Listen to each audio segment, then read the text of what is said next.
Alors, si vous le désirez bien, on va commencer à l'heure. Moi, j'ai toujours cru que des gens qui sont en retard, c'est eux qui ont tort. Alors, voilà. Alors, on va faire une session sur le diabète de grossesse, hein, une malédiction mondiale. C'est pire que pandémique. Alors, c'est un fléau un train qui ne cesse d'accumuler les wagons. Alors, même chez nous, avec notre population, là, c'est des chiffres faramineux, surtout avec l'obésité qui progresse sans cesse. Alors, on va avoir une session FEFOG dévouée sur le sujet et je suis très intéressé d'entendre qu'est-ce qui se fait ailleurs que chez nous et puis quelles sont les autres modalités même après la grossesse. Donc, on va en faire le tour. Alors, je vais permettre à ma collègue de faire l'appel des conférenciers. Pour ma part, je suis Marc-Yvon Arsenault, je viens de Montréal, un gynécologue obstétricien. Je représente l'Association des obstétriciens gynécologues et je remercie la FEFOG de nous permettre de s'arrimer à leur organisation ainsi que le Collège national français pour faire en sorte qu'il y ait une représentativité francophile en Amérique du Nord, le Québec étant un petit îlot de francophones dans une mer immensément grande d'une population anglophone. Alors voilà, pour ce qui en est de mon accent. Alors sur ce, bon avant-midi. Merci. Alors bonjour tout le monde. Alors de ma part, je suis professeur Manseur, je viens de l'Algérie. Je remplace le professeur Oukid qui n'a pas pu se déplacer pour des raisons personnelles. D'abord, je tiens à remercier la FIFOC pour m'avoir inclus et me faire l'honneur de participer à cette modération. Et à leur tête, le professeur Chirtiti Sissé. Et je pense qu'on ne va pas tarder. Et pour commencer la session... Je vais me présenter. Ah, ok. Pardon. Mesdames, Messieurs, bonjour. Je suis le professeur Madina Yama. Je suis du Niger. Professeur Sissé, président de la FEFOG, merci beaucoup de me permettre de parler devant ce public. Parce que j'ai fait ma formation à Lille. Je suis commandé un ch'ti noir. Et j'avais quitté l'île en 1996 en intégrant mon pays. Honnêtement, merci beaucoup, cher maître. C'est un honneur. C'est un honneur pour la SAGO, c'est un honneur pour le collège. Et vous dirigez de main maître vraiment la FEFOC par rapport à ça, honnêtement. L'honneur aussi est grand aussi d'avoir nos amis qui viennent des autres pays, du Canada, de la Tunisie. Donc c'est ça, l'Afrique francophone, le monde francophone, et c'est très important par rapport à ça. Donc, madame, je vous donne la parole pour essayer d'appeler le premier orateur qui va nous parler. OK. Donc, nous allons commencer cette session par la première présentation qui est intitulée « La problématique du dépistage du diabète gestationnel ». Et j'ai l'honneur et le plaisir d'appeler le professeur Sissé pour nous parler de cette thématique. Merci. Merci Madame la modératrice, Messieurs les modérateurs, Mesdames, Messieurs. Il m'a été demandé de vous parler de la problématique du dépistage du diabète gestationnel. Alors, mon intervention sera articulée autour des 4 points suivants. Parlons d'abord de la nosologie.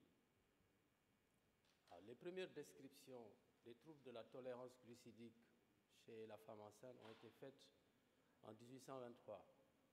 Mais ce n'est que dans les années 50 que des études ont mis en évidence ensuite une augmentation de la mortalité périnatale chez des enfants de mères ayant développé un diabète gestationnel.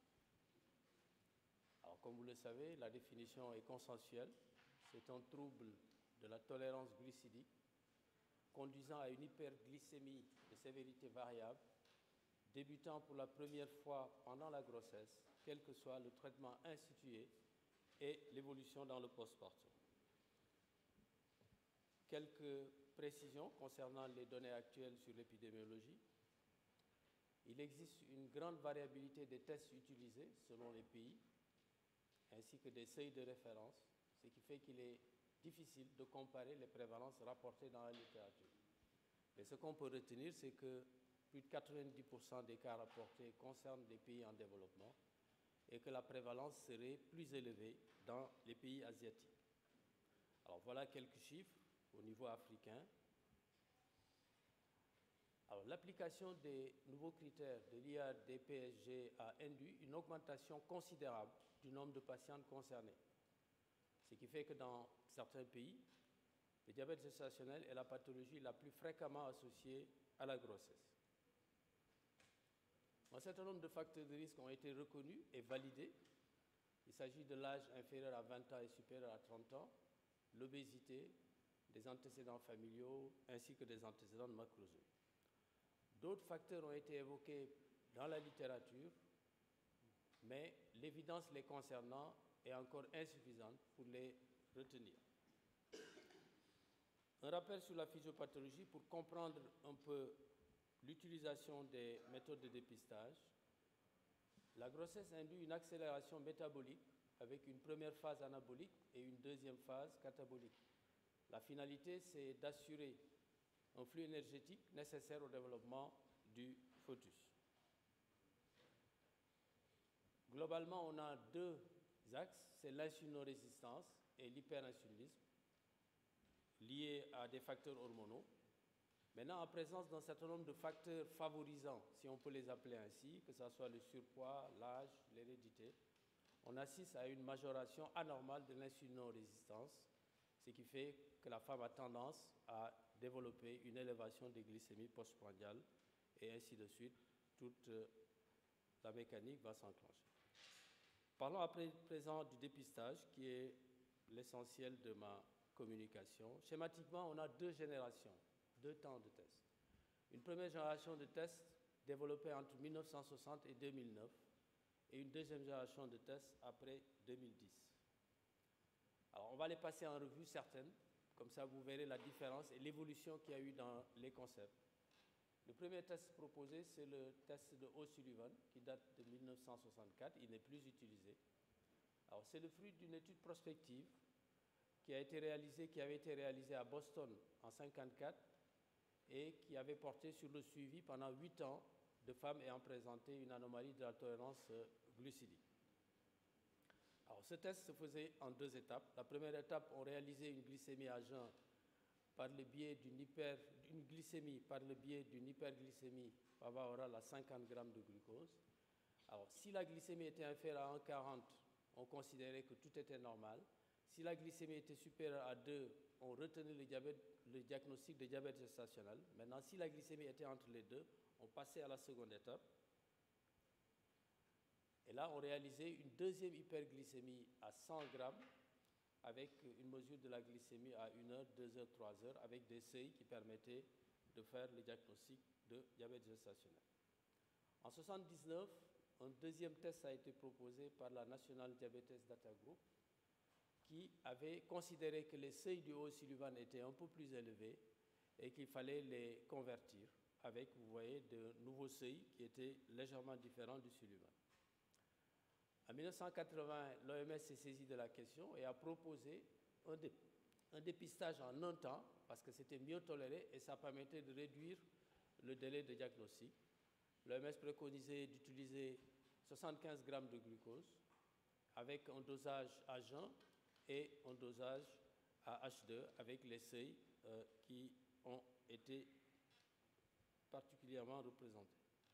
Alors, ensuite, en 1982, il y a eu une proposition de Carpentier et Coustan qui revenait à la méthode des deux temps, toujours avec l'hyperglycémie provoquée. Et là aussi, les seuils ont été recalculés et abaissés parce qu'on considérait que les tests précédents avaient des seuils qui n'étaient pas optimaux. Alors là, on considérait qu'il y avait un diabète gestationnel si la glycémie à jeun était supérieure à 0,95 et à 1,80 à la première heure. En 1999, l'OMS qui avait fait une première proposition en 80 est revenu sur la proposition de 80, mais qui est resté dans le test en un seul temps avec 75 grammes de glucose. Et vous voyez ici, l'OMS a choisi d'abaisser le seuil, 1,26 au lieu de 1,40 précédemment, 1,40 à 2 heures au lieu de 2 précédemment.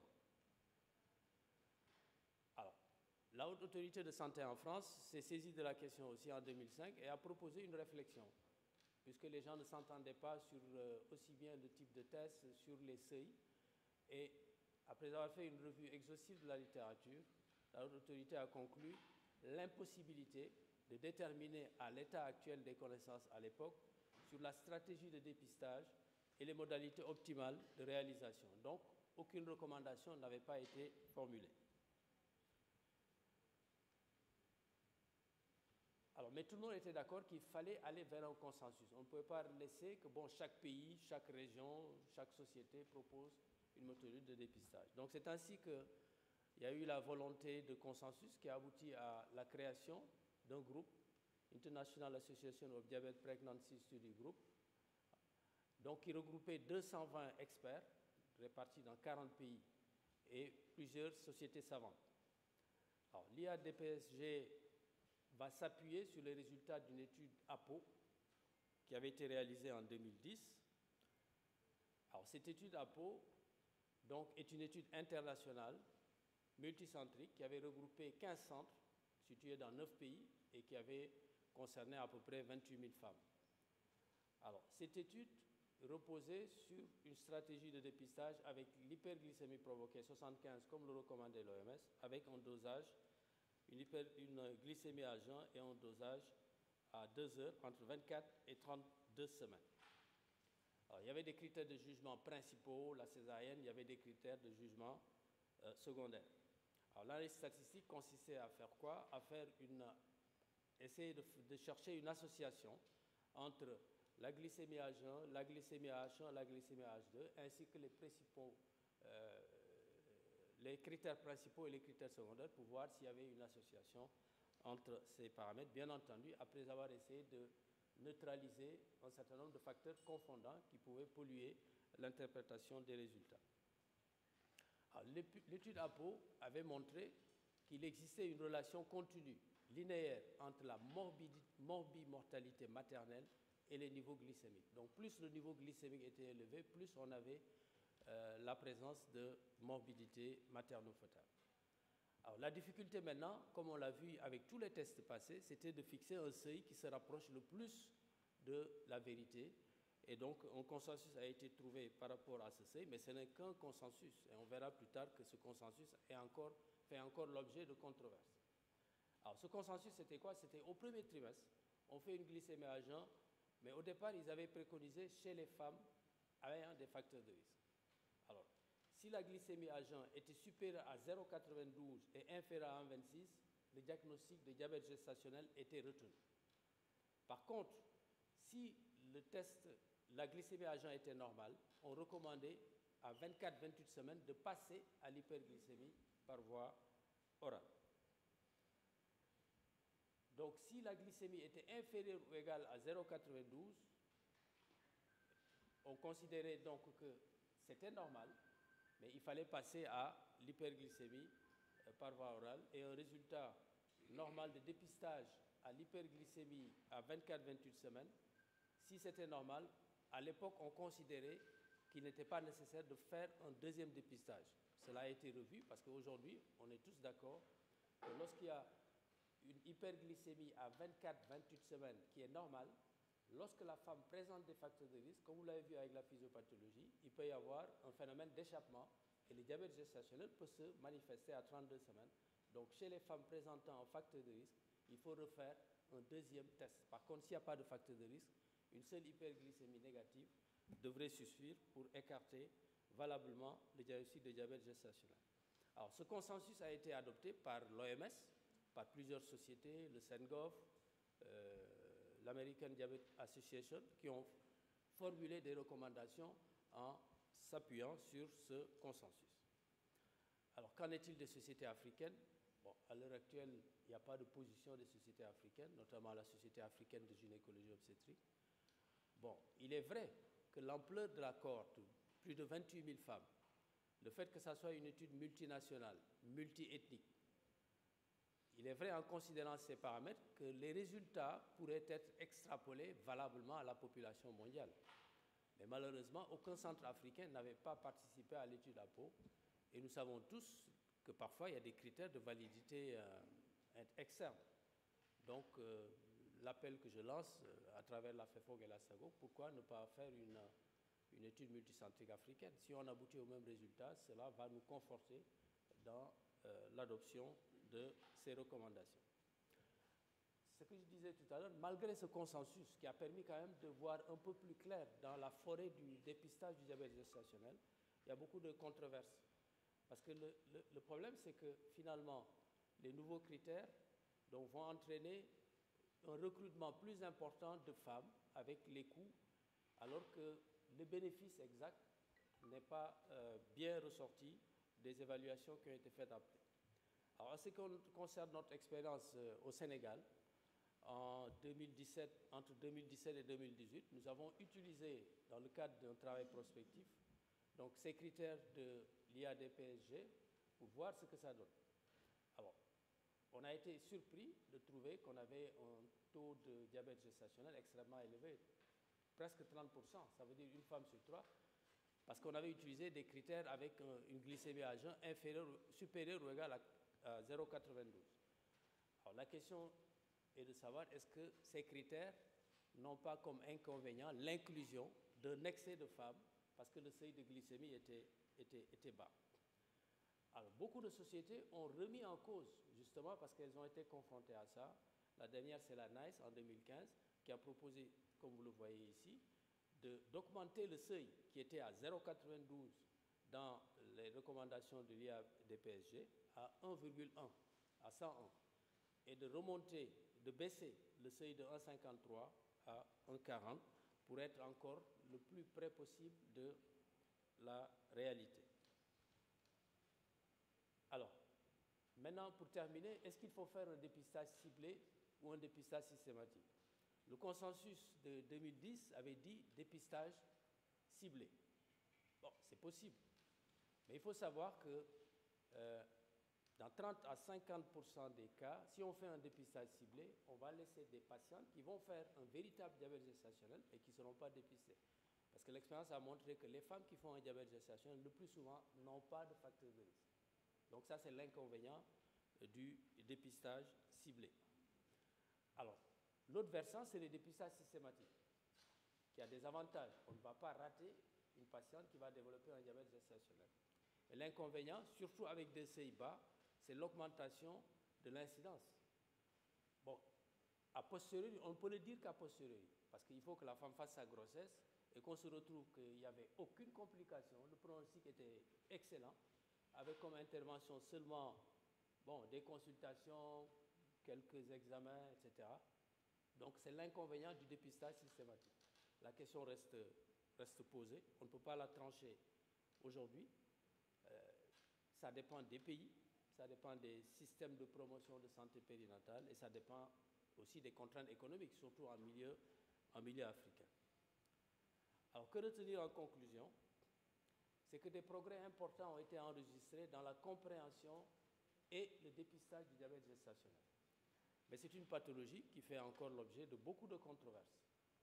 Heureusement qu'il y a une nouvelle ère qui a été ouverte avec le consensus de 2010, et malgré les aménagements qui ont été faits, les études qui ont été faites après la mise en œuvre de ce consentement, il reste encore qu'on n'a pas aujourd'hui suffisamment d'évidence médicale pour dire de façon péremptoire, voilà le test le plus performant et voilà la stratégie la plus efficiente à utiliser. Donc c'est un vaste boulevard de recherche qui se dresse devant nous. Voilà, Madame et Messieurs les modérateurs, Mesdames, Messieurs, ce que je voulais apporter comme contribution. Merci beaucoup.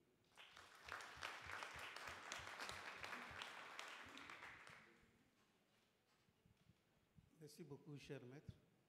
On va passer à la séance de questions s'il y a des intervenants. On a le temps d'avoir 2 ou 3 questions pour une contribution. S'il y a des questions. En attendant, il y a une dame qui veut... Il faut vous lever, madame, s'il vous plaît.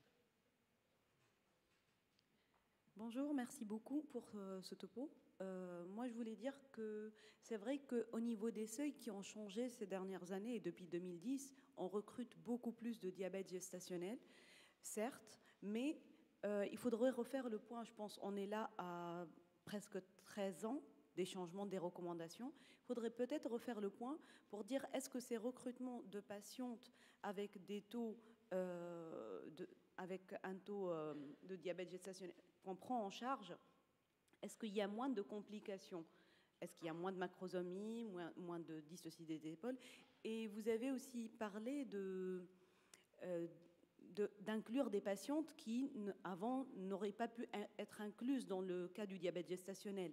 Certes, c'est vrai, mais il faut penser aussi que le diabète gestationnel, ce n'est pas que les 9 mois de la grossesse. Si on les inclut, c'est pour le devenir de cet enfant aussi. Cet enfant n'est pas... Il faut se dire que cet enfant, il a un risque de développer des maladies métaboliques en grandissant.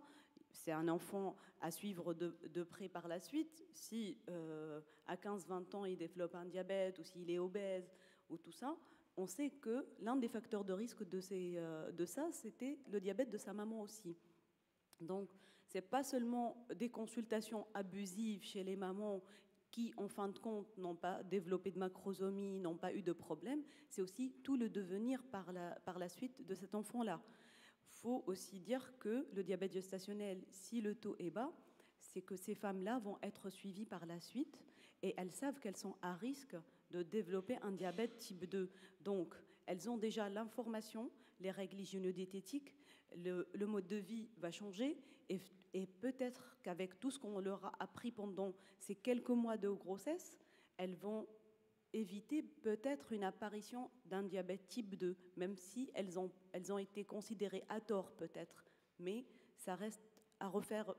Je pense qu'il faut refaire le point sur tout ça.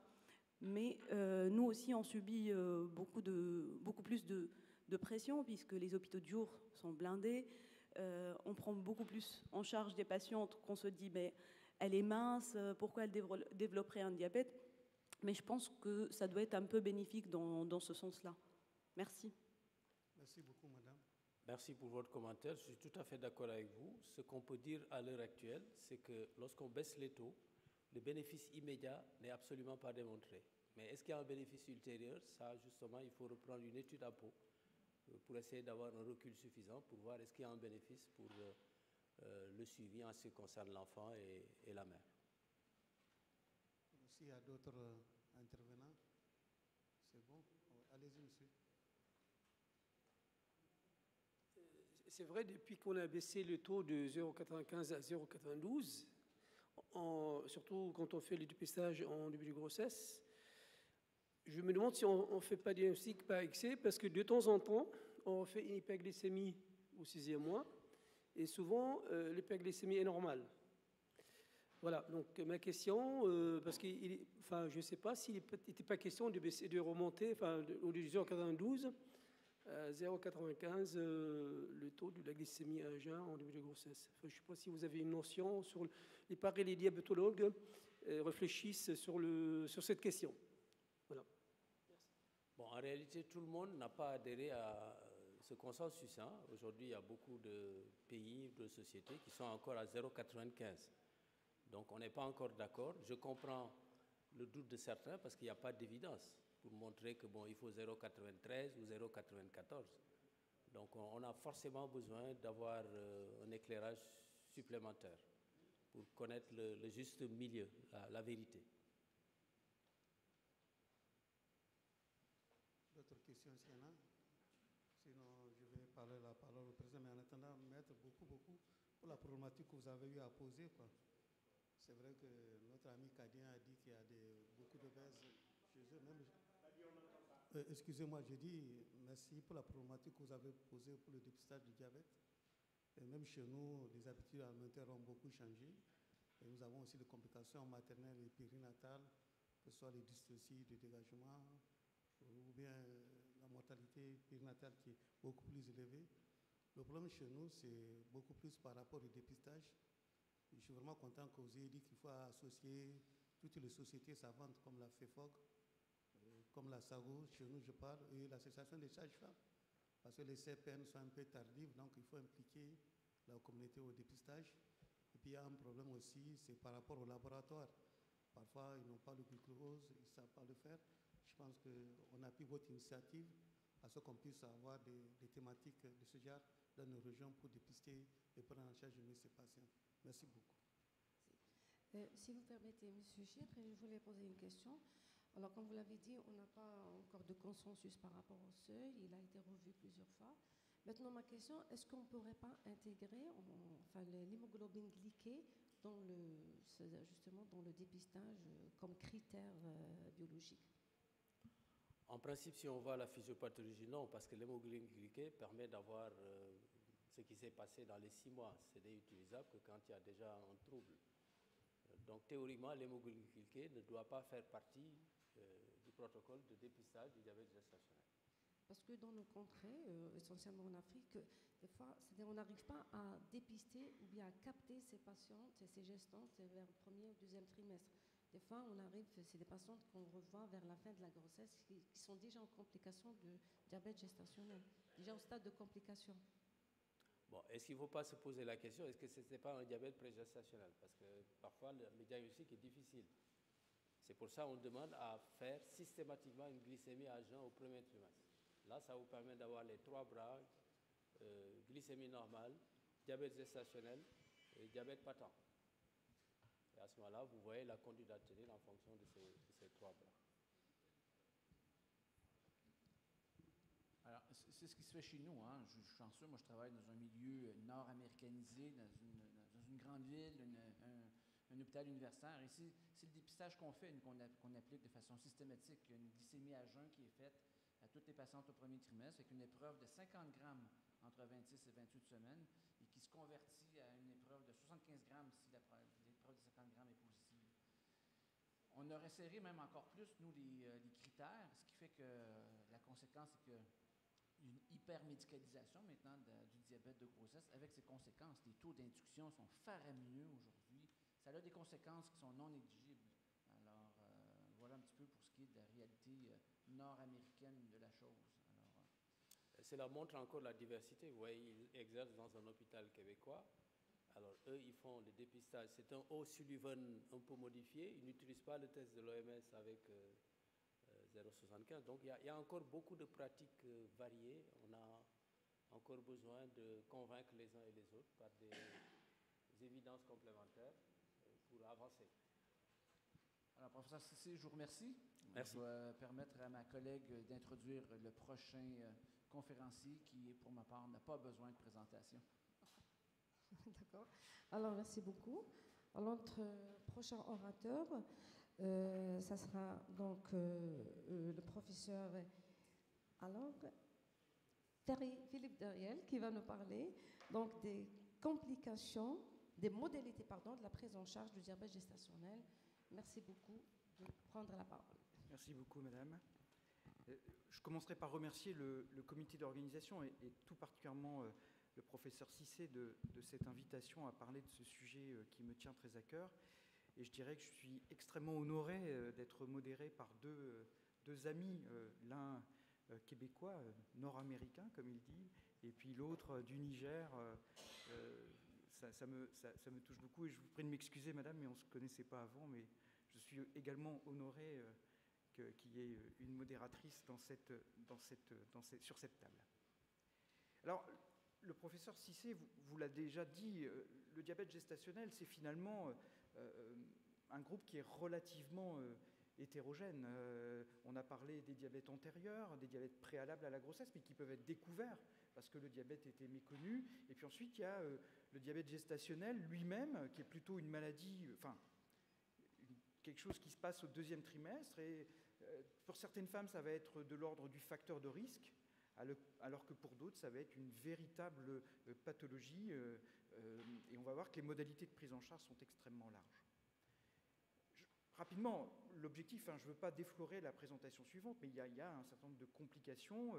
Il est important de connaître. La femme enceinte, à cause de l'hyperglycémie et à cause du diabète gestationnel, en tout cas, peut-être pas à cause, mais il y a un lien avec la prééclampsie, le risque d'avoir une césarienne. Chez le fœtus, c'est la macrosomie ou les gros pour l'âge gestationnel, ce que les anglo-saxons appellent le LGA, la dystocie des épaules à la naissance, mais aussi dans des formes vasculaires, plus de retard de croissance intra-utérin, des morts in utero, en particulier lorsque le diabète était méconnu. Et puis chez le nouveau-né, une prématurité induite, la paralysie du plexus brachial, et puis également les détresses respiratoires et l'hypoglycémie. Les objectifs finalement de cette prise en charge, c'est de réduire l'atmosphère hyperglycémique de cette femme enceinte, d'assurer le bien-être fœtal et de dépister ces complications pour l'obstétricien, et puis de le faire naître dans un environnement adapté, avec aussi l'importance d'une surveillance néonatale et en particulier des glycémies. Alors comment on va prendre en charge de façon thérapeutique ce diabète gestationnel? Et donc j'ai choisi 2 modalités de couleur. En orange, c'est à peu près ce dont on est vraiment certain, que ça marche bien et qu'il y a peu de questions autour de ces questions. Et en violet, c'est là où il y a encore des controverses, et certaines d'entre elles ont été abordées dans la présentation précédente. Alors clairement, l'activité physique adaptée à la grossesse et adaptée à l'état physique antérieur de cette femme. Vous n'allez pas demander à quelqu'un qui est sédentaire depuis 10, 15, parfois plus, 20 ans, brutalement du jour au lendemain, d'aller à la salle de sport et de faire des tractions, de faire du sport, de monter le cardio. Là aussi, il faut être en capacité de s'adapter personnellement à cette patiente et d'augmenter progressivement sa charge, mais il faut y aller très progressivement. L'alimentation équilibrée, c'est pas facile. C'est pas facile, et c'est pas facile aussi pour nous les Européens. C'est-à-dire que moi je m'aperçois quelque chose qui est très important, c'est-à-dire qu'à Strasbourg on a une immigration, choisie ou non, qui est relativement importante parce que c'est une ville européenne, une ville avec beaucoup de consulats. C'est une ville aussi qui est proche de l'Est, avec beaucoup de gens qui viennent des pays de l'Est, mais aussi beaucoup de gens qui viennent des pays africains, qu'il s'agisse du Maghreb ou de l'Afrique qui se trouve en dessous. Et finalement, nous, les Européens, on leur dit comment il faut manger, mais sans même savoir comment elles mangent avant. Et moi, par exemple, mes patientes qui ont eu une vie africaine précédemment, j'essaye de comprendre comment elles mangent à la maison. Moi, je ne sais pas du tout ce que c'est de manger du manioc ou de manger des plats qui sont parfois très différents de ce que j'ai connu par mon enfance avec ma maman qui est portugaise et qui déjà cuisine un peu différemment du Nord-Pas-de-Calais où j'ai vécu. Et donc ça, c'est vraiment très important de personnaliser, avant de dire il faut faire comme ça, c'est d'abord comment vous faites, comment vous mangez, et puis de s'adapter vraiment à ça, ce qui n'est pas facile parce que, en tout cas à titre personnel, moi je n'ai pas été très bien formé à ça. Alors là où il y a des controverses, c'est la surveillance. Est-ce que c'est 4 à 6 fois par jour? Comment il faut surveiller? On sait qu'il faut faire des surveillances de glycémie capillaire, mais on ne sait pas très bien combien de fois. Les objectifs, on a mis 0,95 et 1,20, mais finalement, ça ne se base pas grand-chose sur la littérature. Comment on définit les objectifs non atteints? Ça revient à la même chose, mais et puis au bout de combien de temps? Est-ce que c'est 7 jours, 10 jours, 15 jours? Là aussi, la littérature ne répond pas parfaitement à ces questions. Et puis les traitements pharmacologiques, on a encore beaucoup de controverses autour des traitements, insuline ou antidiabétiques oraux. Là aussi, on pourra en parler avec Marc Yvon, parce que les anglo-saxons utilisent beaucoup plus que nous les antidiabétiques oraux, en tout cas nous les Français, et d'autres pays d'Europe utilisent aussi. Et je serais aussi curieux de savoir, ce que je ne connais pas très bien, comment dans les pays africains vous faites avec, parfois selon les pays, et nous c'est ce qu'on rencontre en France, des disponibilités de médicaments qui ne sont pas les mêmes d'un endroit à l'autre. Je voulais parler quand même des solutions de télémédecine. Alors là, on manque aussi de littérature. Il y a un objet qui est très utilisé en France, une solution qui s'appelle MyDiaby. Et c'est intéressant parce qu'elle apporte beaucoup de satisfaction à la fois aux équipes, mais aussi aux patientes. Et on voit bien que les femmes, elles se trouvent davantage actrices de leur suivi, elles sont moins stressées. On a montré un meilleur équilibre glycémique et elles sont mieux informées de leur pathologie. Ça, c'est vraiment important. Et je crois que ces solutions, c'est quand même l'avenir, mais ça ne remplace pas complètement l'humain. Et ça, c'est important de l'inclure dans nos prises en charge. Alors, est-ce que cette prise en charge du DG améliore les complications? Et là, le professeur Cissé l'a très bien dit, c'est-à-dire que les réponses que je vais vous apporter, elles correspondent à une situation antérieure avec des modalités de dépistage qui sont différentes. Donc ça, il faut le prendre avec beaucoup de prudence, et il faut peut-être voir mon exposé comme étant peut-être trop optimiste au regard du volume de patientes dont on s'occupe actuellement, puisqu'on a multiplié quasiment par 2 la prévalence d'une maladie, rien qu'en modifiant les seuils. Et donc ça, c'est important d'en tenir compte dans ce que je vais vous dire. Alors, il faut rappeler que la prise en charge, elle est avant tout multidisciplinaire, ce qui n'est pas très facile. À Lille, j'avais des diabétologues qui étaient hyper impliqués dans la prise en charge du diabète. Puis quand je suis arrivé à Strasbourg, ça les intéressait moins. Je ne dis pas qu'ils ne sont pas impliqués, évidemment, attention, mais ils étaient moins enthousiastes à l'idée de s'occuper des femmes avec un diabète gestationnel. Je peux vous dire que ça change quand même la face du monde pour un obstétricien qui est très intéressé par cette question. Et ce qu'on sait, c'est qu'il y a de plus en plus d'arguments, je vais y revenir, pour penser que la prise en charge du DG réduit le risque de complications et finalement réduit le travail de l'obstétricien. Alors, il y a 2 grosses études d'intervention. Pendant longtemps, à la fin des années 90, au début des années 2000, on disait le diabète, vous nous cassez les pieds. Moi, j'avais des praticiens, quand on me formait, qui me disaient mais vous nous cassez les pieds avec le diabète, vous êtes anxiogène auprès des femmes. Et en plus de ça, on n'a jamais pu prouver que ça avait un effet sur la diminution des complications. Et heureusement, les travaux de Crosser et d'Olivier Langer ont vraiment démontré qu'on avait une efficacité dans la prise en charge. Ce qui n'empêche pas l'effet d'anxiété dont on pourra parler. Alors j'ai repris cette publication de 2013, un petit peu ancienne, mais 9 ans, c'est pas si loin, mais elle est vraiment très intéressante, parce qu'elle reprend justement les travaux de Crother, de London et d'autres, de Bonomo, de Bévière et Gamer, et elle montre quand même, vous voyez, une diminution de la macrosomie qui est aux alentours de 50%.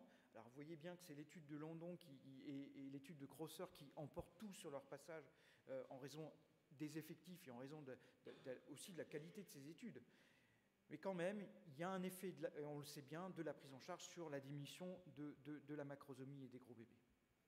On a forcément à ce moment-là, c'est obvious comme diraient les Anglais, une diminution forcément de la dystocie des épaules. Alors ce n'était pas forcément évident, mais qui est à peu près du même acabit. On est aux alentours de 58%. Et là, vous retrouvez aussi les 2 grandes études qui sont les études fondamentales aujourd'hui de la prise en charge du diabète gestationnel. Diminution de la prééclampsie, c'était moins évident à démontrer en prenant mieux en charge le diabète gestationnel et en améliorant les taux de glycémie, on pouvait diminuer la prééclampsie, mais c'est quand même un aspect qui est extrêmement intéressant, avec une force qui n'est pas négligeable, moins 38%. Et là aussi, c'est les 2 grandes études qui emportent tout sur leur passage, avec un nombre de patientes à traiter qui est très intéressant, qui est autour de 22, c'est quand même une très bonne chose. Néanmoins, il y a des choses qu'on n'arrive pas vraiment à bien améliorer. Il y a peu de bénéfices aujourd'hui de la prise en charge sur les hypoglycémies néonatales. Il faudrait essayer de comprendre pourquoi, parce que ce n'est pas forcément très logique. Si on améliore les glycémies maternelles, il semblerait logique qu'on améliore les glycémies néonatales. C'est peut-être lié au fait que finalement les hypoglycémies, elles sont peu fréquentes. On n'améliore pas non plus le traumatisme néonatal. Alors ça, c'est un peu bizarre, parce que si on améliore la dystocie, comment on fait pour ne pas améliorer le traumatisme néonatal ? La mortalité périnatale, là aussi, c'est peut-être parce qu'elle n'est pas forcément fondamentalement liée au diabète gestationnel. La détresse respiratoire, ni les scores d'Apgar, ni les admissions en réanimation. À long terme, on a du mal à voir un effet sur l'IMC et la tolérance au glucose. Ça me paraît relativement évident. Je dirais que ce n'est pas le problème. Là, c'est vraiment la prise en charge après le postpartum qui joue un rôle important. Sur les traumatismes maternels ou sur la prise de poids, on a peu d'effets. Même si moi, au quotidien, j'ai quand même l'impression que les patientes, quand on s'est prises en charge pour leur diabète gestationnel, elles ont tendance à stabiliser leur prise de poids, voire parfois être un petit peu trop restrictive. On n'a pas de réduction du taux de césarienne dans cette méta-analyse de Hartling, mais finalement, on sait bien que la césarienne, elle n'est pas dépendante que du diabète gestationnel. Il y a aussi l'attitude de l'obstétricien, il y a les antécédents d'accouchement, etc. Et donc, finalement, c'est ce qui est souvent le plus difficile à démontrer. Il y a quand même un élément important, et ça c'est cette publication du Lancet, qui est Lancet Diabète et Endocrinologie, qui est une très belle publication sur le fait que quand on prend en charge une pathologie, il ne faut jamais oublier qu'on crée au moment du diagnostic beaucoup d'inquiétudes. Dans la prise en charge, il faut soutenir la patiente, il faut l'aider, parce que ça lui met une épée de Damoclès au-dessus de la tête. Les mots que nous employons, qui sont des mots médicaux, je vous entendais tout à l'heure dire oui, votre bébé, peut-être que plus tard, il aura un petit peu plus de risque de faire du diabète, vous serez vous-même plus à risque. Et ça imprime dans le cerveau de cette femme. Et tout ça, ça crée du stress, de l'anxiété, ça favorise la dépression du postpartum. Et puis, il y a une part de stigmatisation aussi. Je vous fais le dépistage du diabète parce que vous êtes obèse. Je vous fais le dépistage du diabète parce que vous avez plus de 35 ans. Je vous fais du dépistage du diabète parce que vos parents ont du diabète. Alors finalement, même si on essaye de mettre des mots sur ce facteur de risque, eh bien, elles se prennent ces vagues d'agression involontaire avec beaucoup de difficultés. Alors, il y a une étude chinoise là, qui vient de paraître dans le BMJ, qui est vraiment une très belle étude. Là aussi, c'est une méta-analyse qui reprend pas mal de données et qui a bien comparé un groupe témoin de patientes dites normoglycémiques et des patientes qui sont traitées par insuline, des patientes pas traitées par insuline. Et vous voyez qu'on a regardé l'effet sur l'ensemble des complications.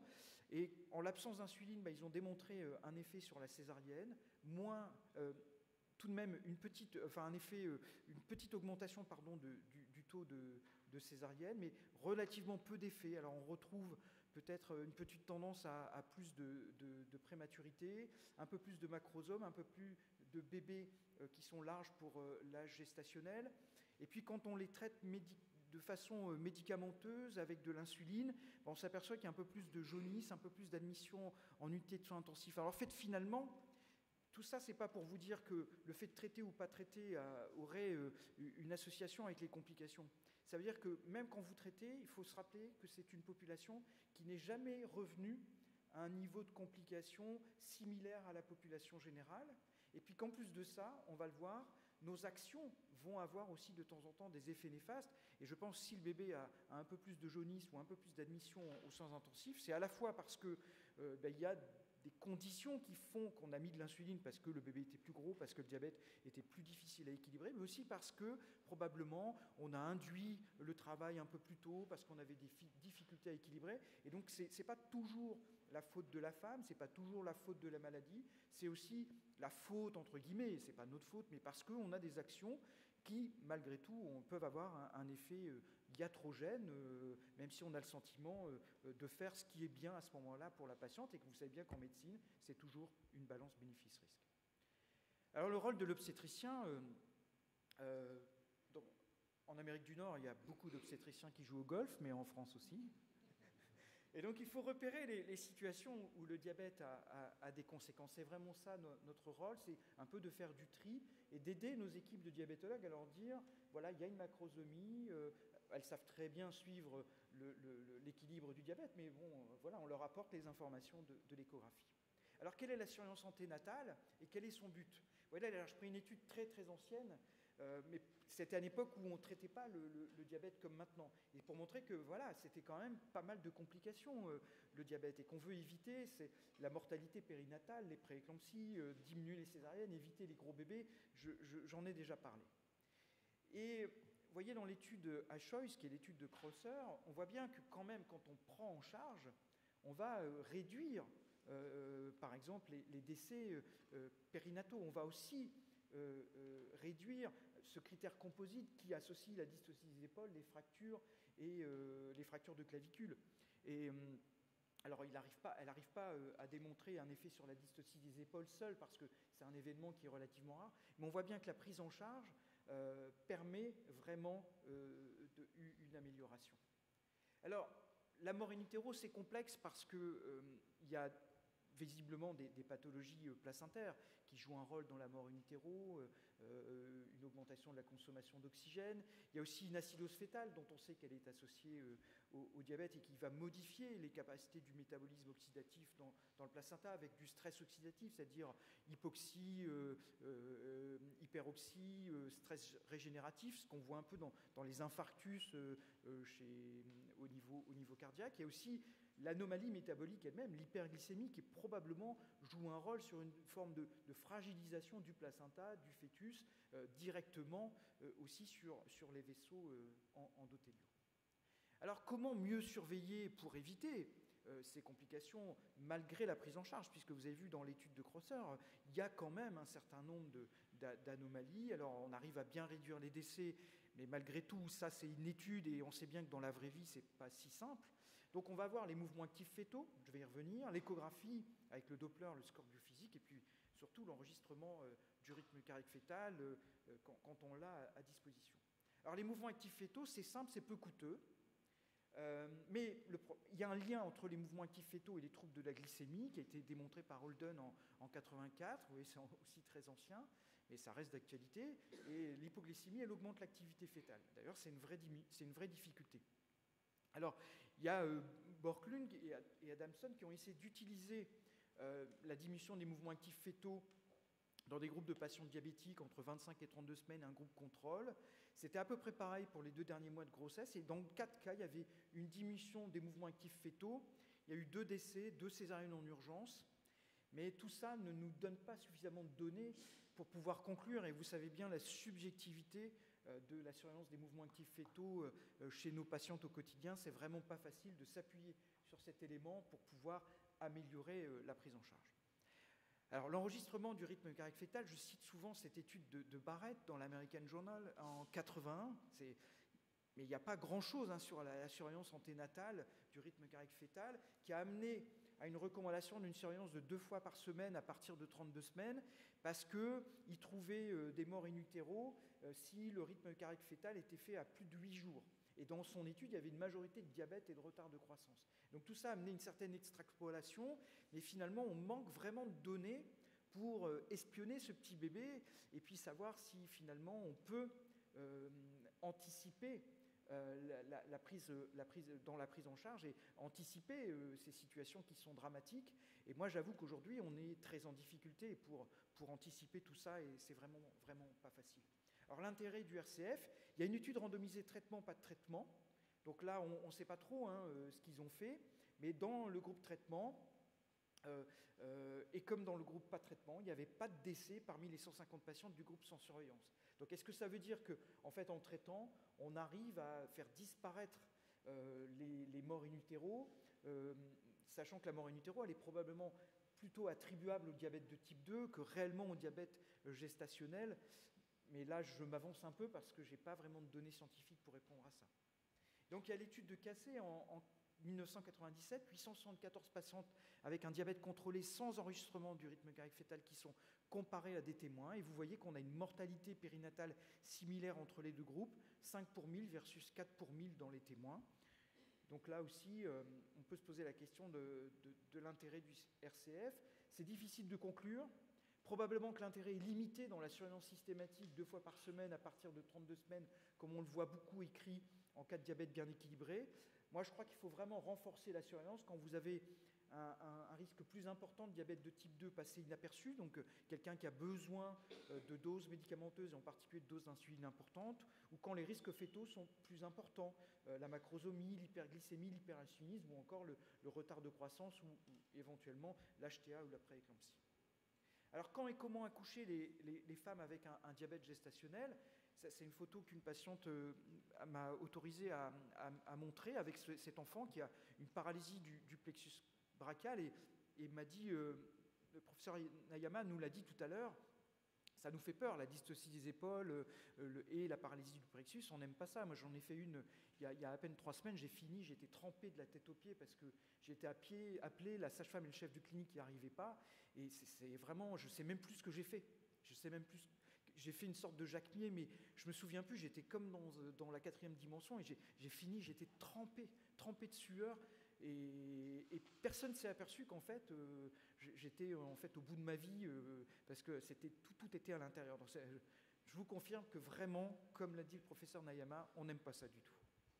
Donc le plexus brachial, s'il y a une macrosomie, un diabète au-delà de 4 kg, c'est 2 à 5% de risque, c'est même parfois plus dans certaines études, et moins de 1% de plexus définitif. Il faut savoir que quand même, heureusement, avec une bonne prise en charge, ça va récupérer quasiment dans 75% des cas, ce qui est plutôt un élément positif, mais on préfère quand même éviter d'avoir un bébé qui naît avec le plexus brachial, parce qu'on sait aussi le risque médico-légal. Alors clairement, on sait que la prévention primaire, ça va être la prise en charge. En prenant en charge le diabète gestationnel, je pense, et la littérature le démontre, qu'on réduit le risque de dystocie des épaules. On ne l'élimine pas complètement, mais on le réduit et ça doit faire partie de notre arsenal.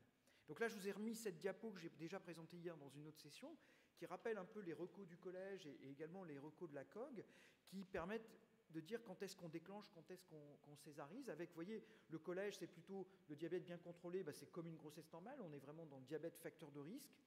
Le diabète mal contrôlé ou avec macrosomie, on déclenche dans la 39e semaine et on fait une césarienne si on a un poids au-dessus de 4,5 kg, 4,250 kg, si vraiment on ne sent pas la situation, vous voyez, une obésité sévère, des conditions obstétricales extrêmement défavorables, ou quelqu'un qui a déjà eu une complication et qui serait plutôt partante pour une césarienne. Voilà, on peut adapter parce que vous allez voir que les seuils sont un peu variables. La COG, la FIGO, et la FIGO et la COG, qui sont un peu sur la même ligne avec des variations de seuil, qui, grosso modo, sont à peu près adaptables. La COG, ils sont allés beaucoup plus loin, mais finalement, les données de la littérature ne permettent théoriquement, vous allez le voir, pas d'aller aussi loin que ce que l'a fait la COG. Et vous voyez que la FIGO et le CNJOF sont à peu près sur les mêmes lignes en termes de seuil, même si la CRN met le seuil à 4 kg, ce qui me semble, à titre personnel, peut-être un petit peu bas. Donc, globalement, la prise en charge multidisciplinaire améliore le diabète gestationnel et réduit les complications. Il est très important de renforcer la surveillance, de renforcer la prise en charge qui doit être multidisciplinaire, c'est-à-dire qu'on implique, en fonction de ses moyens, ça peut être des infirmières spécialisées dans cette prise en charge, ça peut être évidemment des diabétologues qui coordonnent cette prise en charge. Nous, en France, on s'appuie beaucoup sur les diabétologues. Nous, les obstétriciens, sont peu formés à la prise en charge du diabète gestationnel. Je sais que ça peut être très différent dans d'autres pays ou dans d'autres villes. Par exemple, mon ami Patrick Rosenberg, il n'avait pas des diabétologues à un moment à sa disposition, je crois, et il initie très facilement, son équipe initie les traitements médicamenteux, et il ne s'appuyait sur les diabétologues que quand ils avaient des difficultés. Voilà, on fait en fonction de ses moyens. Évidemment, les sages-femmes, c'est une évidence, et puis surtout l'obstétricien. La césarienne, on le sait, c'est à partir de 4,5 kg, vraisemblablement, en tout cas si on doit se fixer un seuil de poids, même si il y a un continuum, il y aura quand même des dystocies des épaules à 3,6 kg, il y en aura toujours. Et puis, il y a aussi notre difficulté à prédire le poids de naissance. Je ne l'ai pas montré là, mais il y a une étude qui montre, qui est très intéressante, mais que sur 100 bébés pour qui on a dit qu'il y avait un bébé gros pour l'âge gestationnel, eh bien en fait, sur ces 100 bébés, il n'y en a que 80, qui étaient de poids normal au final, qui n'avaient pas de LGA. Donc ça, c'est quand même embêtant d'avoir un examen qui se trompe dans 80% des cas. Et puis quand on disait à la maman qu'elle avait un gros bébé, on multipliait par 3 sa malchance, parce que je considère parfois que c'est une malchance, d'avoir une césarienne.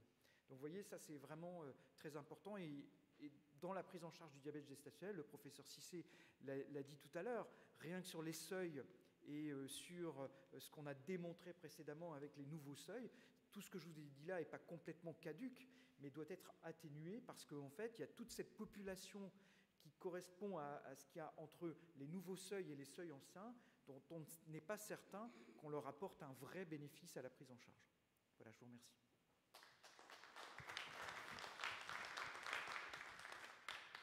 On va prendre quelques questions, mais je vais me permettre de prendre la première, Philippe, si tu me permets. Bien sûr. Certainement que, oui, en situation de diabète, ça augmente le nombre d'interventions, et puis voilà, on met le petit doigt, puis le bras, il passe. J'aimerais savoir quelle est votre opinion ou votre attitude sur la chute des besoins en insuline lors du troisième trimestre tardif, 37, 38 semaines, les besoins chutent. Est-ce que c'est pathologique ou physiologique chez vous? Pour nous, moi je considère que c'est physiologique, ça fait partie, et on le voit beaucoup plus dans les diabètes antérieurs à la grossesse, cette chute des besoins, et il faut vraiment en tenir compte parce que ce qui est plus embêtant, ce n'est pas tellement la chute du besoin, c'est la variabilité d'un jour à l'autre, avec en effet un jour où les besoins chutent de façon importante, et puis tout d'un coup, en fonction de l'alimentation aussi peut-être, le lendemain ça remonte, et c'est peut-être aussi des modulations hormonales qui sont liées au placenta, un placenta qui vieillit ou qui se modifie, plutôt que de parler de vieillissement, Ça peut être parfois très problématique avec des diabétologues que ça met en difficulté parce qu'ils n'arrivent pas à obtenir un steady state, comment on dit, un état d'équilibre, merci, pour la prise en charge du diabète gestationnel. Et ça peut parfois nous amener dans des formes très variables à proposer à cette dame d'être déclenchée parce que ça peut nous inquiéter d'avoir ces hypoglycémies, ces hyperglycémies, même si au demeurant, on n'a jamais pu parfaitement démontrer qu'elles produisaient un risque important pour le fœtus. Parce que chez nous, c'est définitivement une nouvelle mode et c'est une indication d'intervenir plus tôt lorsqu'on fait face, chez nous, on fait face à cette problématique. Et pour te rassurer, il neige beaucoup chez nous. Il a tombé 30 cm, fait que la saison de golf n'est pas très très longue. On n'y joue seulement que du mois de mai au mois d'octobre. C'est le ski de fond en ce moment alors? Oh oui, c'est le ski de fond, oui. S'il n'y a pas d'autres questions, merci beaucoup. Non, lui. Moi, j'aurais juste 2 remarques. La première, c'est que dans la prise en charge des diabètes gestationnels, en tout cas de ce que je vois dans notre service, on sort beaucoup au changement des mentalités des professionnels.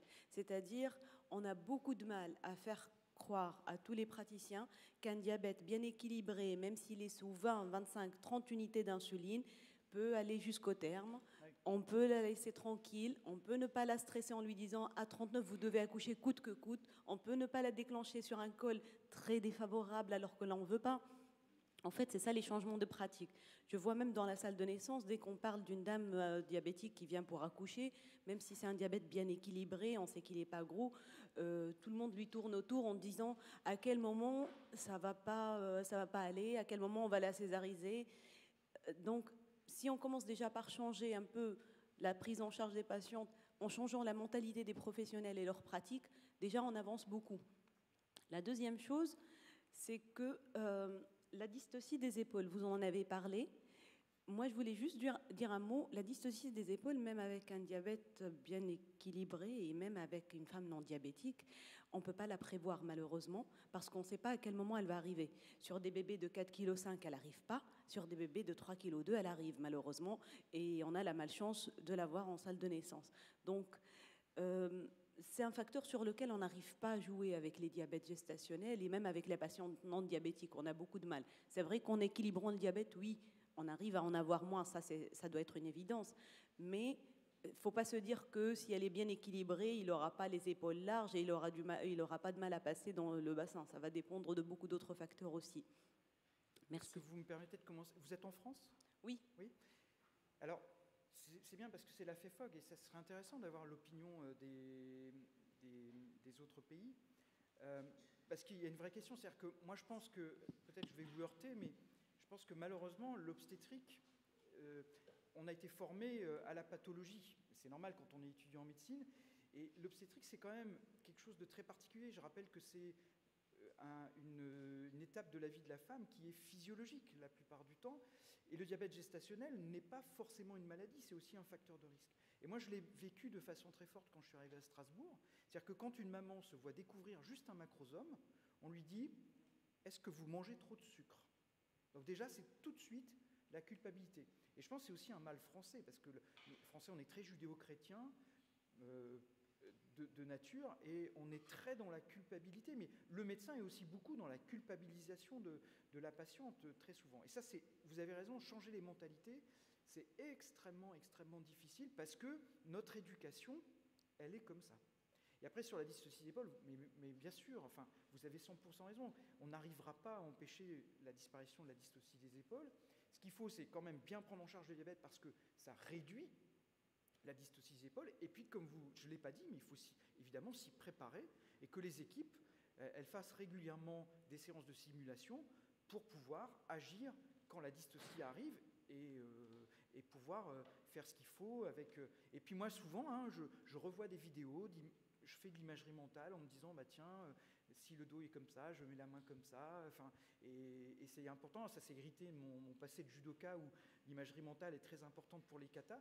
Mais voilà, c'est pour les dyssocies d'épaules, refaire comme ça de la réflexion d'imagerie mentale permet de répondre quand elle arrive. Oui. Alors, après avoir félicité mon ami Philippe pour sa brillante présentation, je suis d'accord avec lui. Moi, je dis souvent aux résidents, quand ils présentent un dossier clinique pour essayer peut-être de justifier une attitude obstétricale, ils mettent par exemple 38 semaines, bassin modérément rétréci, etc., diabète gestationnel. J'ai dit il faut enlever le diabète gestationnel. Ce n'est pas une pathologie en tant que telle qui modifie l'attitude obstétricale. Elle peut donner lieu à des complications qui modifient l'attitude, mais une femme peut avoir un diabète gestationnel et accoucher tout à fait normalement. Est-ce que tu peux revenir très rapidement, parce que c'est une question qui nous intéresse, sur la plateforme? On en a parlé hier dans le cadre de l'hypertension artérielle, c'est-à-dire il faut que, surtout en milieu africain, que nous utilisions de plus en plus les outils connectés. Par exemple, là, comme on l'a dit pour l'hypertension, avec le téléphone portable, avec le glucomètre, etc., parce que les femmes, on les voit à T1, mais on les revoit à 15 jours. Donc, si on arrive à développer de façon très simple l'utilisation des outils connectés pour la surveillance de ces femmes-là, je crois qu'on gagnerait à le faire. Ça permettrait une meilleure surveillance. Merci. Donc, je vous ai remis la diapo. Alors, j'ai choisi MyDiaby parce que c'est la plateforme que je connais, mais il y en a d'autres. Hein. Il y en a d'autres. Alors, MyDiaby, de mémoire, je pense que c'est gratuit. Hein, je ne dis pas de bêtises. En tout cas, en France, c'est gratuit. Ça a été porté en partie par l'industrie pharmaceutique. Bon, en fait, je pense que c'est plus pour... comme les entreprises qui font du greenwashing. Là, je ne dis pas que c'est ça, mais ils n'ont pas vraiment d'intérêt, sauf juste se faire connaître. Ça apporte quand même, ça n'empêche pas que derrière, il faut quand même des hommes qui analysent les datas. Hein. Évidemment, ça ne remplace pas complètement l'humain. Il y a peu de publications. La publication que je vous ai mise là, qu'on peut trouver dans Diabetes Technology and Therapeutics de 2020, elle montre quand même que ça a un effet aussi sur le coût. Parce que bon, les équipes, on ne peut pas avoir partout en France une équipe comme à Lille avec Anne Vanberg, qui s'est battue avec Pierre Fontaine, qui sont des diabétologues que certains d'entre vous connaissent, qui sont battus pour avoir une équipe très, très solide, parce qu'ils étaient passionnés par le diabète gestationnel. À Strasbourg, je ne retrouve pas ça, mais on a beaucoup amélioré notre prise en charge à Strasbourg au travers justement de ces plateformes. Et c'est sûr que c'est quelque chose qui apporte à la fois aux praticiens, mais aussi ça apporte aux femmes. Ça, j'en suis persuadé. Micro, s'il vous plaît. Vous avez abordé le problème du stress de l'annonce. C'est bien judicieux, on est en plein dedans, là, au niveau des maltraitances des femmes. Je suis tout à fait d'accord avec vous. Après, ça reste un peu la façon d'annoncer aussi.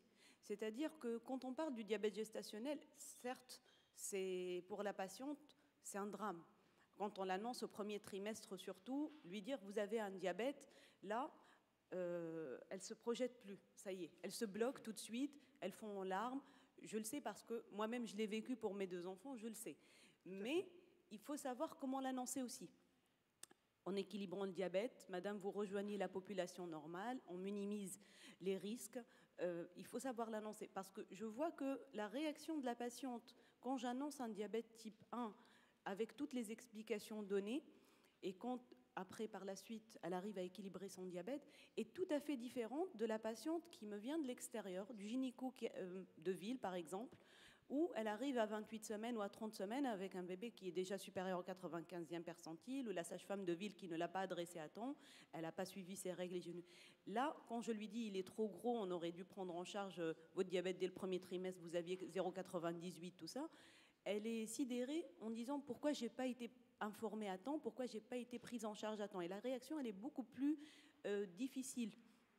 Je pense que c'est la façon de l'aborder, sans forcément la culpabiliser. Je pense que là où on pêche, et moi le premier, c'est que ce que je vais faire, c'est qu'au 6e mois, je vais dire, enfin entre le 5e et le 6e mois, je vais dire à la dame, je vais vous prescrire le test du diabète. Donc je prescris un dépistage, et en réalité, parce que j'ai pas le temps, parce que j'oublie qu'il faut le faire, c'est quand même incroyable. Je n'explique pas dans le détail pourquoi ce dépistage. D'ailleurs, à la limite, je ne recueille même pas son consentement, puisque je lui dis, je vais vous faire le dépistage du test du diabète. Ça paraît facile, comme c'est, on boit un peu de sucre, alors c'est pas si facile, mais on boit un peu de sucre, on fait une prise de sang. Et puis alors qu'en fait, 3 mois avant, pour le dépistage de la trisomie 21, je me suis bien assuré du consentement parce que c'est inscrit dans la loi. Je lui ai bien expliqué les tenants et les aboutissants du test et ce à quoi ça va aboutir.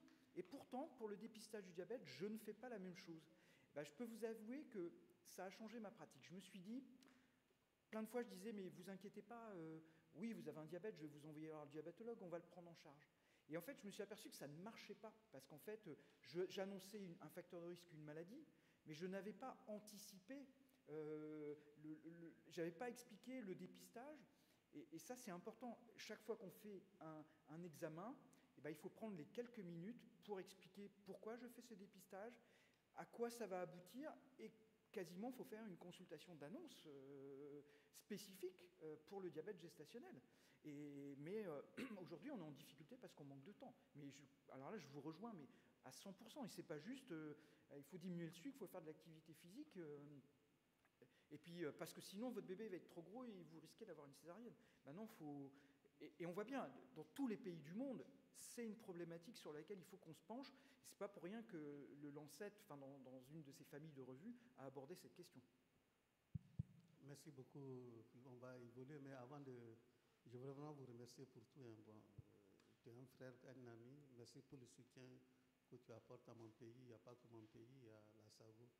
Mais je suis vraiment content de savoir qu'on peut donner des appétits anti-oraux maintenant. Parce que dans nos régions, on n'a pas de médecin interniste, de diabétologue. Par l'insuline, la surveillance est un peu plus difficile, il faut le savoir par rapport à ça. Bien sûr. Je viens sur la problématique de l'Afrique. Par rapport aux césariennes, il y a une autre indication, à part la préclampsie, la crise, l'HRP, et si bien que les anesthésistes, vraiment, nous impliquent. Et puis, ça implique quoi aussi par rapport aux complications néonatales, c'est les services de néonatologie. Et c'est vrai que peu de services dans nos régions, non. Et il faut qu'on les forme par rapport à la réanimation de nouveau-nés, par rapport à ça, honnêtement. Et le gros problème, c'est le terme de la grossesse. Ici, vous arrivez jusqu'à 38, 39 semaines. Une patiente diabétique chez nous, quand on arrive à 37 semaines, avec une accélération de la maturation pulmonaire fétale, on a peur du risque de mort fétale intéro. Et vraiment, on ne prend pas de risque.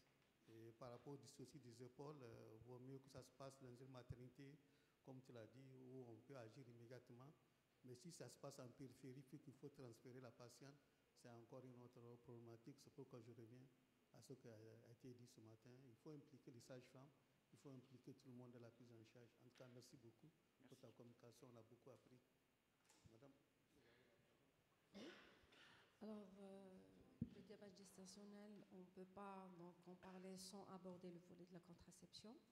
Alors pour cela, nous allons appeler le docteur Raymond Nadjer, qui est gynécologue obstétricien en Mauritanie, qui va nous parler de la contraception du postpartum après diabète gestationnel. À vous la parole, monsieur.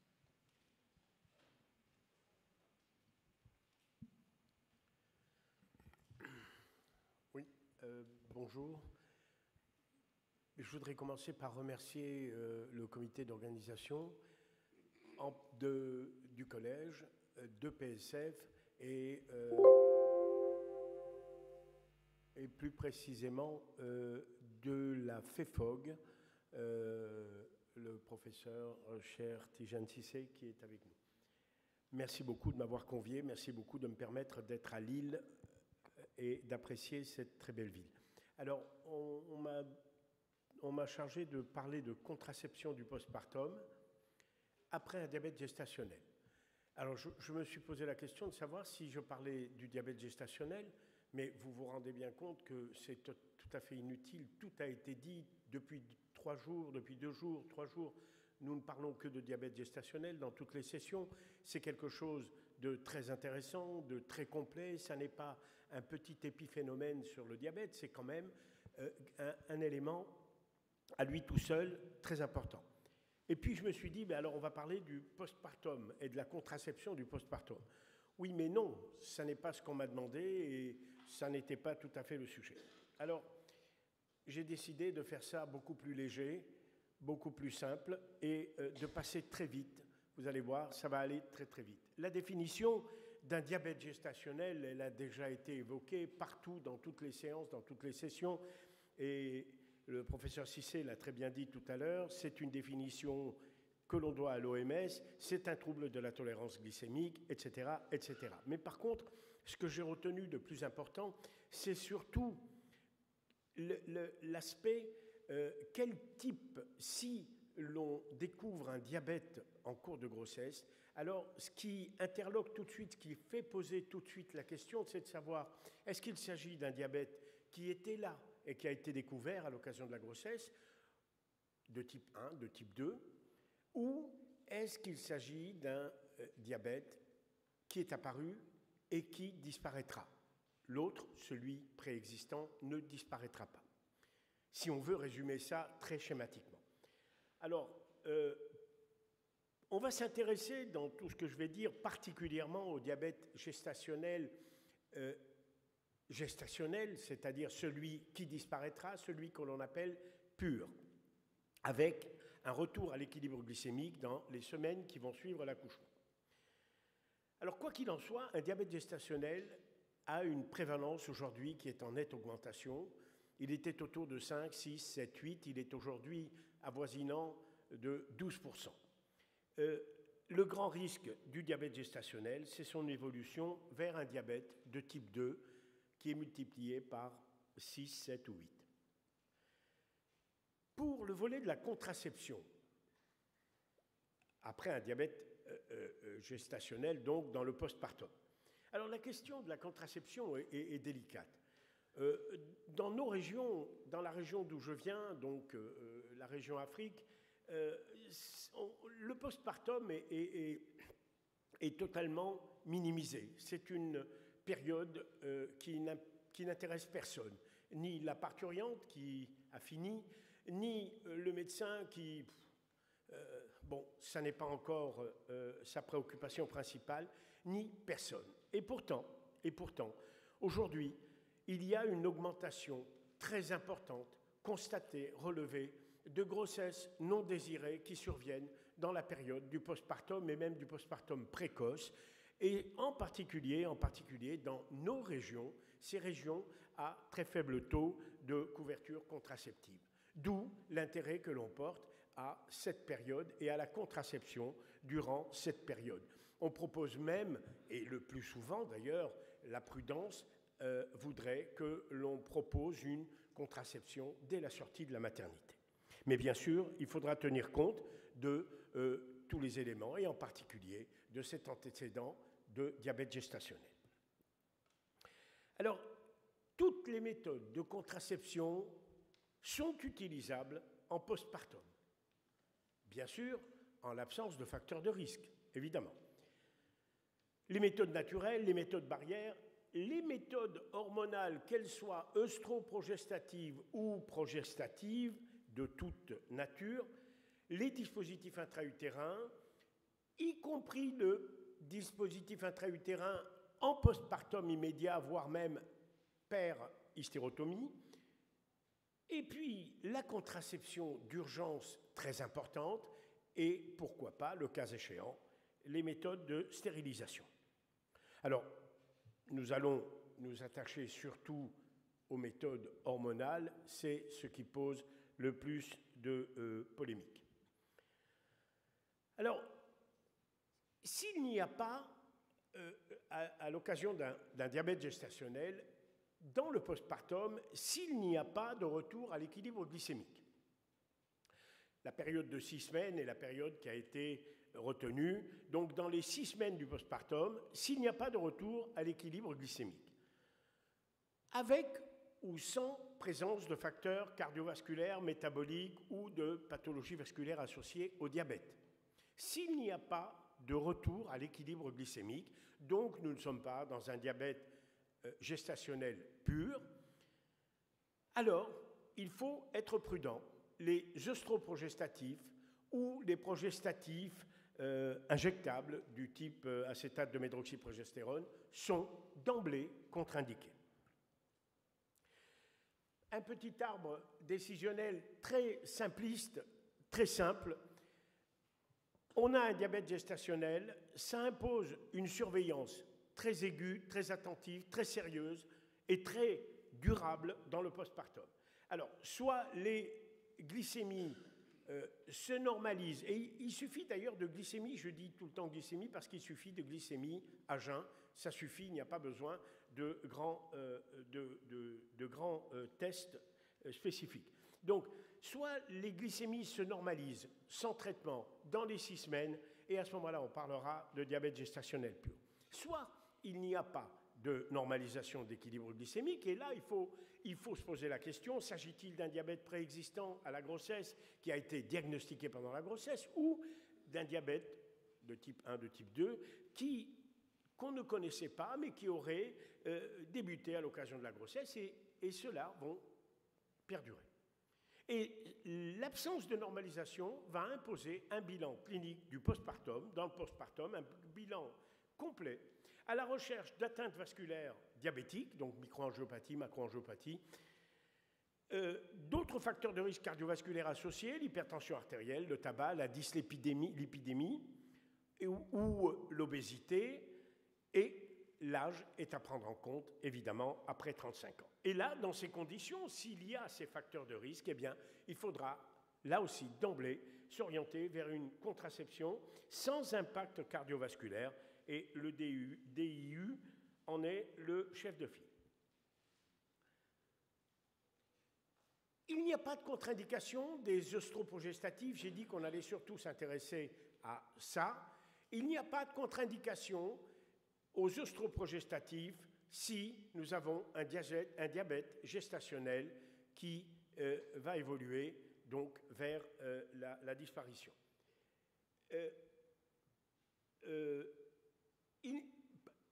Toutes les études ont montré qu'il n'y avait aucune perturbation significative du métabolisme glucidique sous contraception hormonale, qu'elle soit œstroprogestative ou progestative.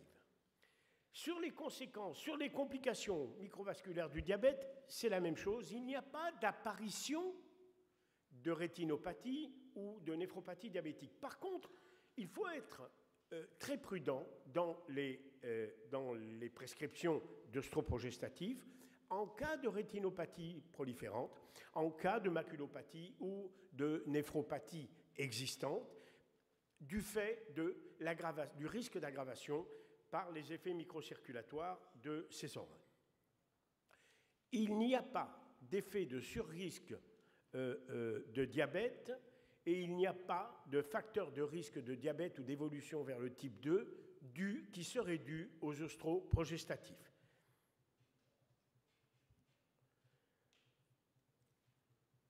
La prescription d'une contraception œstroprogestative est donc possible, mais je vais très vite, donc j'ai volontairement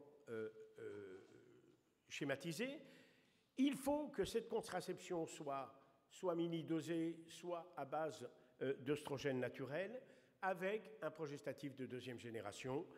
Et toutes les études, ou du moins aucune étude, n'a montré une relation entre les utilisatrices d'hormones œstroprogestatives et l'aggravation des complications chroniques chez une femme qui aurait un diabète gestationnel, même après une exposition prolongée aux œstroprogestatifs.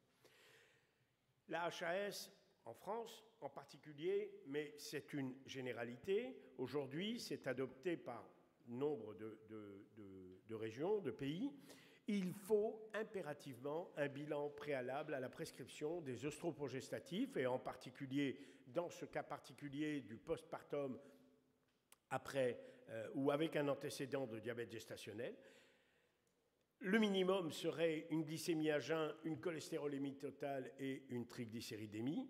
Et il faut que ce bilan soit surveillé régulièrement, que ces paramètres soient surveillés régulièrement pendant 3 à 6 mois, et encore au-delà, surtout qu'il s'agit de femmes à haut risque de survenue d'un diabète.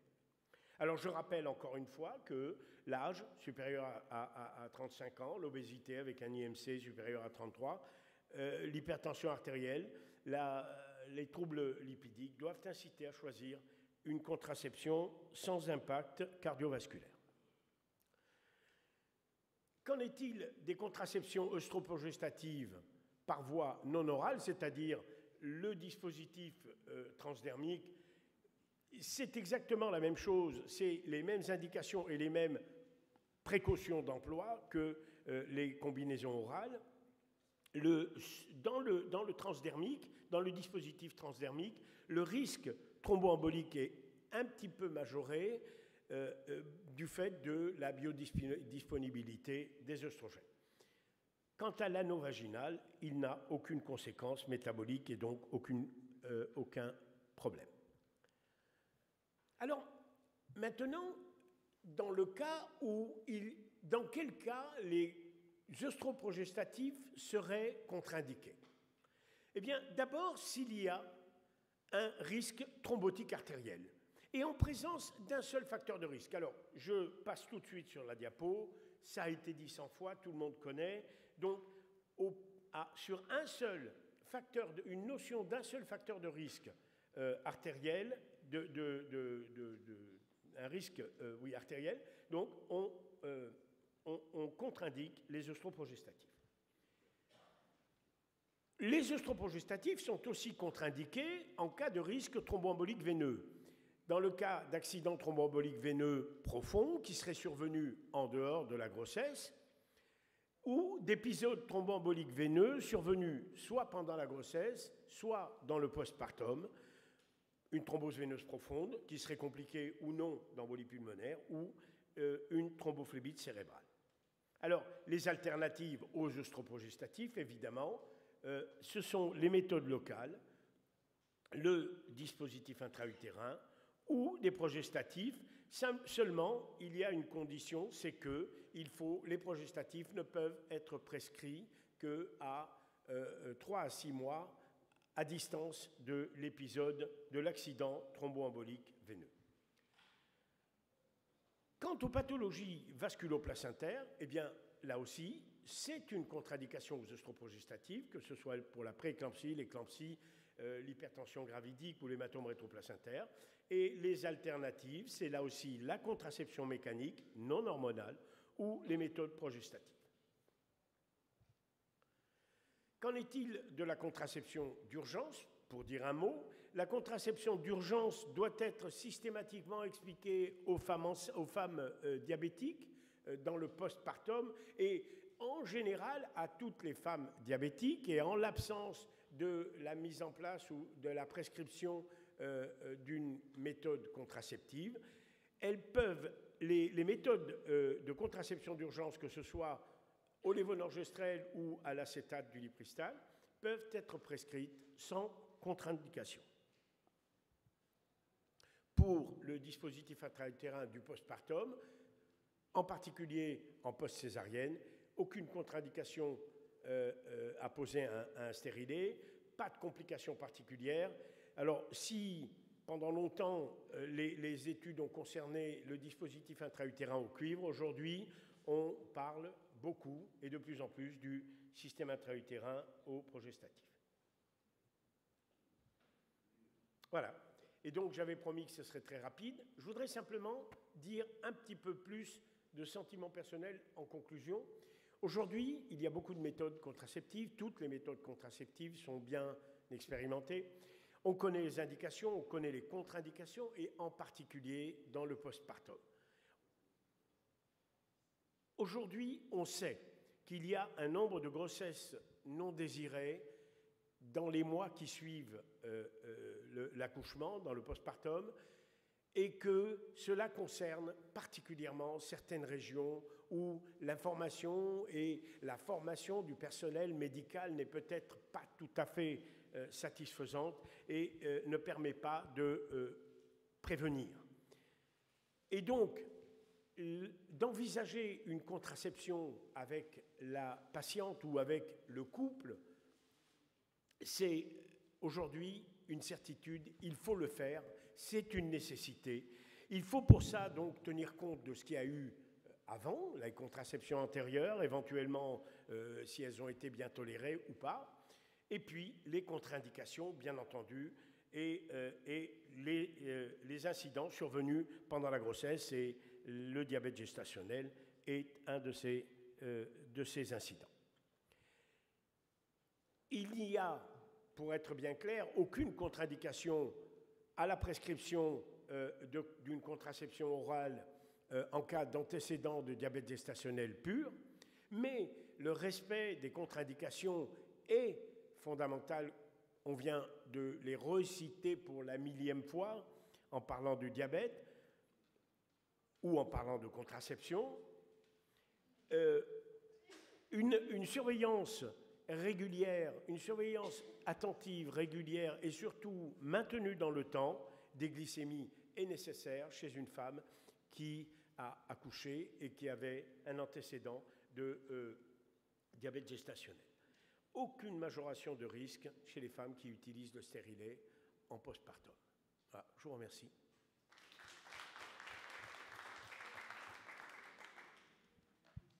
Merci beaucoup, Dr. Raymond Najar, pour cette communication. Je ne sais pas s'il y a des questions. La contraception est un champ de bataille important, que ce soit en postpartum ou à n'importe quel moment de la vie reproductive. Chez nous aussi, le taux de grossesse non désirée, en fait, le taux de grossesse planifiée, en fait, plus de 50% des grossesses ne sont pas planifiées. Alors, ce qui montre que vraiment, là, de ces grossesses non planifiées-là, la plupart des femmes n'utilisent pas de moyen de contraception ou utilisent un mauvais moyen de contraception. Alors, c'est un champ de bataille là, qui sera continuel et perpétuel, mais j'apprécie énormément votre approche spécifique par rapport à la période postpartum. Professeur Cissé. Merci, je voulais remercier mon ami Najar pour sa présentation. Je pense que tu as montré que le diabète gestationnel n'induisait pas une contre-indication particulière. Mais le bémol que je voulais mettre, c'est concernant les œstroprogestatifs. Ça, ce n'est pas lié à l'existence ou non de diabète gestationnel, mais habituellement, dans le postpartum, les œstroprogestatifs sont plutôt classés, moi je dirais, ça n'existe pas, mais 2,5. Parce que l'inconvénient majeur, surtout en milieu africain où on fait la promotion de l'allaitement exclusif, en tout cas nous on évite de le prescrire dans les 6 mois, parce que la conséquence c'est que ça peut diminuer la sécrétion de lait chez la mère et l'obliger peut-être à introduire une alimentation. Mais ça n'enlève à rien ce que tu as dit, le diabète gestationnel ne contre-indique pas, mais c'est une précaution qu'il faut garder à l'esprit. Merci. Merci au professeur Cissé pour cette remarque. C'est une évidence, j'y souscris totalement. J'ai choisi volontairement de ne pas alourdir la présentation avec le problème de l'allaitement. Vous n'avez entendu nulle part le mot allaitement. C'est un choix que j'ai fait au départ, mais évidemment, ce que vient de dire le professeur Cissé est une évidence. La période de 6 mois, pendant la période d'allaitement, c'est très important, et surtout pour les progestatifs, plus que pour les œstroprogestatifs. Merci beaucoup, avant de donner la parole aux premières séances. Merci Najar pour ta communication. Mais il faut dire que le postpartum maintenant est devenu une préoccupation dans nos régions. On l'appelle la 4e phase de l'accouchement parce qu'il y a plus de complications maternelles et périnatales. Et la constatation du postpartum avec le regain d'intérêt du deuil du postpartum qu'on peut placer, que ce soit du gynécologue ou de la sage-femme après un accouchement par voie basse, a tout un regain d'intérêt dans nos régions. Et quand on dit diabète et constatation du postpartum, diabète gestationnel, c'est une grossesse à haut risque. Donc le problème de la constatation, la prochaine grossesse se pose. Honnêtement, nous prenons au Niger la constatation de longue durée. De longue durée, c'est le deuil du postpartum. Et c'est très important par rapport à ça. C'est vrai que par rapport aux œstroprogestatifs, Novette a raison, on est un peu plus prudent par rapport à ça, honnêtement. Et vraiment, je voulais te remercier pour te dire que vraiment, c'est une préoccupation, le postpartum. Vraiment, les gens sont sensibilisés. La 4e phase de l'accouchement est utilisée et la constatation, on en parle tous les jours parce qu'elle permet de réduire la mortalité maternelle dans 40%, surtout dans nos régions. Merci. Merci beaucoup. Alors, est-ce que je peux me poser je peux faire une contribution pour moi-même, enfin pour tout le monde. Je suis surpris que personne n'aborde le problème du dispositif intra-utérin du postpartum immédiat. C'est quand même pas le plus classique et personne n'a posé de questions, donc ça semble évident pour tout le monde que c'est quelque chose qui marche. Oui, ça marche. Oui. Mais avec des taux d'expulsion plus importants, non? Avec des taux d'expulsion plus importants, par contre. Taux d'expulsion. Paradoxalement, s'il est posé en péropératoire, c'est-à-dire dans l'hystérotomie, le taux d'expulsion est strictement le même que celui des poses de DIU sans césarienne. Après accouchement par voie La basse. post-placentaire, dans les 10 minutes qui suivent après l'expulsion du placenta, même les sages-femmes le posent. Même l'interrupteur a été récemment modifié. Et puis au cours de la césarienne, vraiment, nous le faisons en donnant le consentement de la patiente et ça ne pose pas de problème. Vraiment, c'est très bien. Non, le micro.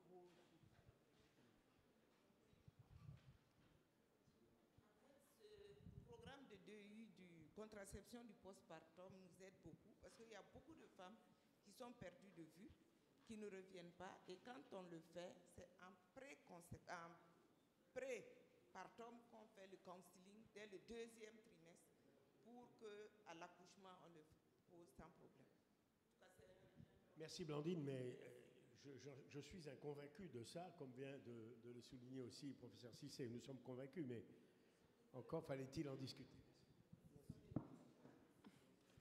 Oui, à Bruxelles, pour les jeunes dames qui disent pendant leur grossesse, donc elles doivent avoir demandé déjà durant la grossesse qu'elles ont énormément de mal à prendre la pilule sans s'embrouiller, qu'elles n'ont pas aimé un stérilet ou des choses comme ça. On met pas mal d'implants, donc le Nexplanon, à la maternité même. Donc c'est un peu comme le stérilet que vous mettez en perpartum, et ça marche très très bien. En général, elles sont très contentes parce qu'elles l'ont demandé plusieurs mois à l'avance, et si elles sont un peu désorganisées avec leur calendrier, ça marche très très bien. On est très contents de cette option-là. Alors, au Canada aussi, apparemment. Il y a quand même un petit détail, c'est que ça apporte l'implant progestatif est beaucoup plus porteur d'effets secondaires et d'intolérance et même d'interruption donc de la méthode que ne le serait éventuellement un DIU. Je serais déçu d'apprendre que d'effets secondaires métaboliques. L'implant progestatif au Canada, ça existe seulement depuis 2 ans. Oui, on est un pays du tiers-monde, le Canada, parfois. Hein. En termes de médication, c'est incroyable. Et finalement, M. Raymond, avant 6 semaines, qu'est-ce que vous faites? Sachant qu'on peut avoir des ovulations au 20e jour, des grossesses rapprochées, ça ne sera pas la bienvenue. Toutes les méthodes contraceptives sont utilisables, sauf les œstroprogestatifs où il faut être prudent et l'acétate de médroxyprogestérone. Tout le reste est utilisable d'emblée. Alors, soit on part du principe que c'est un diabète gestationnel pur et on prescrit, enfin c'est un diabète gestationnel et le temps d'avoir la certitude, on prescrit n'importe quelle méthode, soit on attend d'avoir la certitude qu'il s'agit d'un diabète gestationnel pur.